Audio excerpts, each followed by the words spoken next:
بچه سلام، نشمین هستم. امیدوارم که حالتون فوق العاده عالی باشه. بچه مثلا خیلی وقتی که یه نفر ندیدین، میبینینش بهش میگین long time no see، یعنی خیلی وقتی که ندیدمت نیستی. It's good to see you، خوبه که میبینمت. It's good to see you، خیلی خوبه که میبینمت. بچه اینم خودش یه روش احوال پرسی ها. همین که کسی رو چند وقت ندیدی و میای بهش میگی که مثلا خیلی وقت ندیدمت.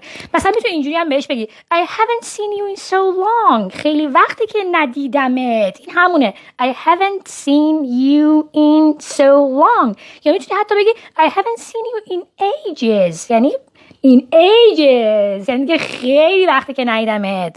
یا بچه حتی به جاش میتونیم بگیم که It's been a while. It's been a while، یعنی برای مدتیه که نیستی. در واقع منظورش همونه. منظورش همون I haven't seen you in so long هست. اوکی؟ متوجه شدین؟ بچه لطفا این نکته رو در نظر بگیرین زمانی که به یه نفر میگین که it's been a while، یا مثلا میگیم که I haven't seen you in so long، یا زمانی که میگین I haven't seen you in ages، یعنی که من تو رو قبلا دیدمت ولی از اون بار آخر که دیدمت تا حالا دیگه ندیدمت، خیلی وقت گذشته. در واقع من با این شخص از قبل آشنایی دارم.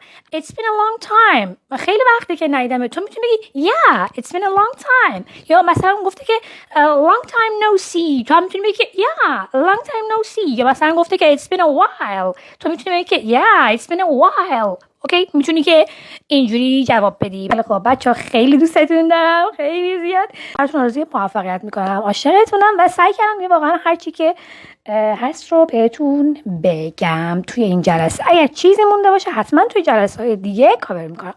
دوستتون دارم و لایک و کامنت و سیو و شیر یادت نره. حالا یادت هم رفت، اصلا مهم نیست.